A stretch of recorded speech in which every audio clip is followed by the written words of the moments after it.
Hey everybody. Good morning. Welcome back to After the Sermon. I'm Justin. I'm Carrie. And this is the day after Easter.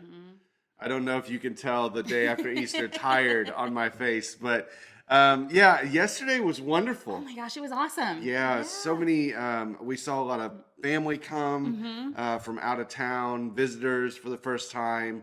It was just a beautiful time of worship. We closed our service with baptisms. Joe and John Uphoff got baptized, so it was just really cool. Yeah. Really cool. Yeah. So I had somebody say to me this week, they said, so the Easter Sunday is like your Super Bowl, right? I've heard that. Yeah. Yeah. And so in the church world, it's as if Easter like takes the cake. It's the biggest Sunday of the year, if you will. And I always have this weird feeling in me about that idea. That Easter Sunday is like, man, we're going to put all our money and resources into it because there's the day after Easter. Yeah. So I want to talk about what comes after Easter, because obviously Easter is a big deal. Don't hear me say that Easter, I mean, Jesus raised from the dead. That's a really big deal. Right. But now we're the day after Easter. Tell me what happens on the church calendar, in the church calendar, after Easter happens. All right. So after Easter, the next holiday is Pentecost, which is 50 days after Easter. It's going to be sometime in early June, I think. And it is, Penta, which means 5, so 50 days. And that's the Greek name for the celebration of Shavuot, which is the Jewish holiday that falls right around the same time, which was the Feast of Weeks. Okay. So we have, I was looking this up on the church calendar. We have 7 Sundays of Easter. Yes. Ooh, can you imagine if we did what we did yesterday every Sunday? I know. I told you yesterday, I was like, this was awesome. I know we can't do this every week, but that was awesome. So 7 Sundays, and then we hit Pentecost. Yeah. And it is May the 28th. Oh, okay. Memorial Day weekend. Yeah, May the 28th. What's special about Pentecost? Oh, Pentecost is amazing. And it makes me so sad that we don't celebrate it huge like we celebrate Easter. So you have to go back to the Old Testament with the holiday of Shavuot. So Shavuot happened 50 days after Passover. So that was 50 days after the Israelites escaped from slavery in Egypt. It took 50 days to get to Mount Sinai. And what happens on Mount Sinai? God gives them the law. God gives them the law. Yeah. Moses goes up the mountain. God gives Torah to Moses. He comes down and presents the covenant to the people. Yeah. So on Pentecost, in Acts chapter 2, what happens on Pentecost in Acts chapter 2? The Holy Spirit comes. The Holy Spirit dwells within the people. It dwells within the people. Yeah. And the new covenant is born. Yes. And the new law of grace and love is given. Yes. Instead of us going up to God, God came to us. Yeah. It was not a coincidence that it happened then. That's good. And I think that it is so important for us to understand the holidays that the Israelites would have celebrated, because it gives us a picture of the way they have been celebrated in the New Testament. The way they're, I don't want to say transformed, because I don't want to give dishonor to people who still celebrate these holidays as it is. But in Christian religion, in our culture, they have been changed and modified.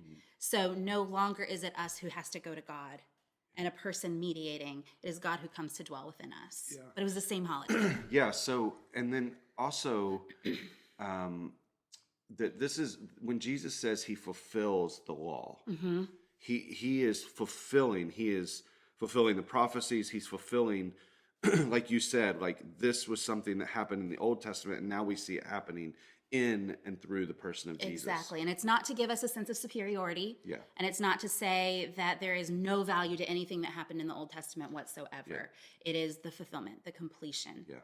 We're seeing it unfold. Exactly. In the person of Jesus. Exactly. Yeah. And it would not have been weird for this crowd. They would have recognized what was happening that day. Yeah. So if Shavuot is the birthday of Judaism, Pentecost is the birthday of Christianity. So what do we see happen in like what does Jesus do in these 50 days after resurrection? Absolutely. So during this first week, he appears to the 12, the 10, because Judas is no longer there and Thomas wasn't around. So he appears to the 10. He appears to the 2 walking on the road to Emmaus. And then we don't know for 7 days. A week later, that's when Thomas is present and Jesus appears to Thomas and the 12. And that's where we have the doubting Thomas scene. And then a few days later, Peter and Jesus still haven't talked things out. And so Peter actually goes back to fishing. He turns back to what he was doing before, and Jesus sees them on the shore. There's the second miraculous catch of fish, and then that's when Jesus and Peter have this conversation, restoring him back to relationship. Jesus appears to many people over the next 40 days. I think is it over 600? Yeah. It's over 600 people that he appears to. And then on day 40, that's when he gives the Great Commission, which was... Yes, go and make disciples. Go and make disciples. Yeah. He tells the disciples, don't go anywhere. I want you to stay in Jerusalem and wait to see what happens. Yeah. And so then Jesus ascends back to heaven. And then for 10 days, there are 120 people who stay together in this upper room. And for 10 days, they don't know what's next. They pray, they choose a replacement for Judas, and they wait. Could you imagine that? Yeah. Just waiting. Just waiting. They don't know what's going to happen. Yeah. And they're waiting for what Jesus has said is going to happen in John 14, 15, 16. Like that he's going to send another, that he's going to send the Spirit. Yes. And then that's what they experience on the day of Pentecost. Exactly. Yeah. And they would have recognized it because they were like, oh, this is the promise. New, the promise, the fulfillment of the promise that happened. Man, so cool. So next week, I'm going to preach on that conversation that Jesus has with Peter, and that's going to be the start of this new series called Nurturing the Garden, and we're going to talk about being good stewards of the good things that God puts in our lives, because now there's a new garden. You talked about that Jesus is the gardener. I talked about in the resurrection, he's planting a new garden. Exactly. So our lives are that new garden. Our world is that new garden, and now our responsibility is to nurture that garden, to take care of it. Just like the responsibility was given to Adam and Eve in Genesis 1 and 2, it's now been given to us to nurture that garden that we have, right? Absolutely. And that's the work that we have to do. And we do that because of the Holy Spirit that is residing in us, that comes at the day of Pentecost.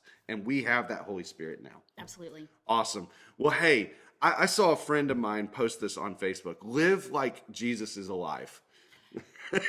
Yes. Like, it's not just on Easter that we celebrate that Jesus is alive.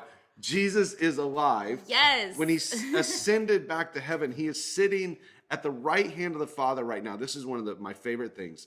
He is sitting at the right hand of the Father right now, and he's interceding on our behalf. Absolutely. And he's cheering for us. He is in our corner. He knows us by name. He sees us participating with what the Father is doing and how the kingdom is coming to the world. And so, he's alive. He is a living, live king sitting at the right hand of the Father. Absolutely. It's not that, Jesus doesn't rise again every Easter. Like, it happened once. Yes. He's still alive. He is still alive. So live like he's alive. Look for the places in your life where he is working, and then join him in those places as we walk through the next few weeks of Easter. And then we celebrate Pentecost in May. All right, friends. Thanks for sharing all that. Oh, sure thing. That was Love fantastic. All right, we'll see you next time. Bye-bye. Bye.